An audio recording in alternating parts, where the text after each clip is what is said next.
नमस्कार छात्रों, Saint Norbert higher secondary school Damoh से मैं हिंदी शिक्षिका आप सभी का स्वागत करती हूँ। आज मैं आपको कक्षा 5वीं विषय हिंदी का वीडियो लेकर आई हूँ। यहाँ हम पाठ 3 मैं हूँ मुंबई यह एक आत्मकथा है जिसके आप सार समझेंगे, जिसके सार में हमने कुछ पॉइंट अंकित किए हैं जिन पर हम विशेष ध्यान देंगे। यहाँ पर कुछ पॉइंट्स हैं।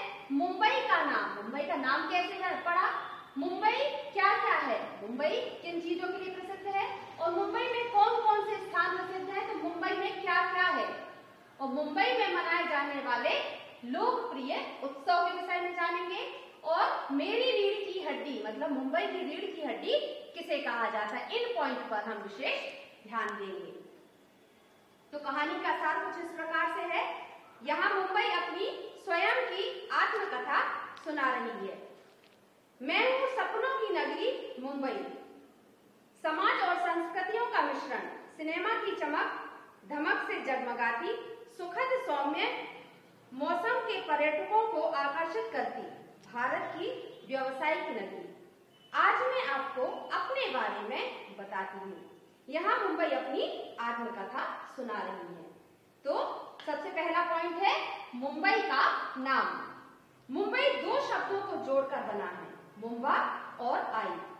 मुंबा देवी दुर्गा का एक रूप है और माँ को मराठी में आई कहते हैं। इस प्रकार मेरे नाम का अर्थ हुआ मुंबा माता। पहले लोग मुझे अंग्रेजी में बॉम्बे कहते थे, पर आज मुंबई और बंबई कहकर पुकारते हैं। 1995 में मेरा नाम आधिकारिक रूप से मुंबई नाम दिया गया। अब सेकंड पॉइंट है मुंबई क्या क्या है, तो मुंबई महाराष्ट्र की राजधानी है। मुझे भारत का प्रवेश द्वार माना जाता है क्योंकि जलमार्ग या वायु मार्ग से आने वाले विभिन्न देशों के यात्री या पर्यटक सबसे पहले यहीं आते हैं। प्रवेश द्वार के रूप में बना गेटवे ऑफ इंडिया दिसंबर 1911 में इंग्लैंड के राजा जॉर्ज पंचम और रानी मैरी के भारत आगमन की याद में बनाया गया था। थर्ड पॉइंट है मुंबई में क्या क्या है, तो भारत के अधिकांश महत्वपूर्ण व्यापारिक संस्थान, भारतीय reserve bank, Mumbai stock exchange, national stock exchange और अनेक राष्ट्रीय कंपनियों के मुख्यालय यहीं स्थित हैं। इसलिए मुंबई को भारत की आर्थिक राजधानी होने का गौरव प्राप्त है। प्रकृति और मनुष्य दोनों ने मिलकर मेरा श्रृंगार किया है, मुंबई का श्रृंगार किया है। सड़क के एक तरफ लहराता समुद्र और दूसरी तरफ नरीमन पॉइंट की ऊंची ऊंची इमारतें मेरी सुंदरता को बढ़ा देती हैं। समुद्र की समीपस्थ अर्धचंद्राकार सड़क मैरीन ड्राइव मानो मेरे गले का हार है।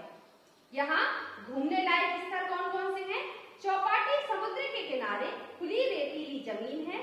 यहाँ सबसे लोकप्रिय भ्रमण स्थल है, इसको सबसे लोकप्रिय भ्रमण स्थल कहा जाता है। रविवार की शाम को लोगों की भीड़ यहाँ एक मेले का रूप ले लेती है। इस चहल पहल को देखकर मुझे एक अनोखा सुकून मिलता है। चौपाटी की चटपटी भेल बहुत प्रसिद्ध है। समुद्र तट पर स्थित महालक्ष्मी मंदिर और हाजी अली की दरगाह भी दर्शनीय है। जुहू बीच के समीप इस्कान मंदिर आकर्षण का केंद्र है। इसके अलावा मुंबई में कुछ और विशेष स्थान हैं जो यहाँ के विशेष देखने लायक और फेमस प्लेस माने जाते हैं, जो इस प्रकार से हैं। गांधी संग्रहालय, मनोरी बीच, कन्हेरी गुफाएं, Jama Masjid, Afghan church stock exchange, Nehru planetarium, Rani Bagh, mountain Mary church, fantasy land, Essel World, Powai lake, red cross, ब्रिजेश्वर स्थित गर्म पानी का कुंड, संजय गांधी उद्यान, सिद्धि विनायक मंदिर आदि दर्शनीय स्थल है। मैं मुंबई भारतीय सिनेमा की जन्मस्थली है, मतलब मुंबई को सिनेमा की जन्मस्थली माना जाता है। दादा साहब फाल्के ने शुरुआत की और विश्व के चलचित्र उद्योग पर अपनी गहरी छाप छोड़ी। इसके बाद आता है मनाए जाने वाले लोकप्रिय उत्सव। गणेश चतुर्थी और जन्माष्टमी की धूम देखने लायक होती है। गणेश चतुर्थी में पूरे शहर में जगह जगह भव्य पंडाल लगाए जाते हैं, जिनमें गणपति की विशाल प्रतिमाओं की स्थापना की जाती है। 10 दिनों के उत्सव के बाद प्रतिमाएं समुद्र में विसर्जित कर दी जाती हैं। जन्माष्टमी के दिन स्थान स्थान पर माखन के मटके बांधे जाते हैं, जिन्हें युवक युवतियां जुगत लगाकर फोड़ते हैं। इसके बाद लास्ट आता है मेरी रीढ़ की हड्डी। मुंबई लोकल ट्रेन और डब्बा वाला के बिना तो मेरी कहानी अधूरी है। मुंबई कहती है कि लोकल ट्रेन और डब्बे वाले के बिना तो मेरी कहानी अधूरी है। ये दोनों ही मेरी रीढ़ की हड्डी कहे जाते हैं। लोकल ट्रेन में रोज लाखों लोग सवारी करते हैं।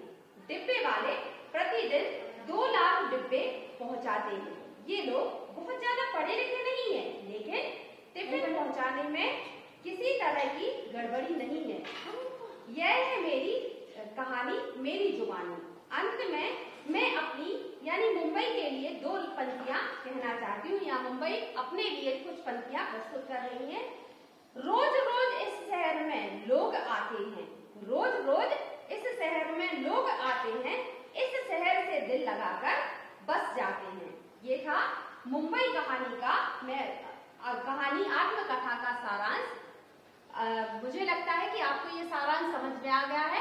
होमवर्क में लिखा हुआ है कि पाठ का पुनः अध्ययन करें और अभ्यास कार्य को कॉपी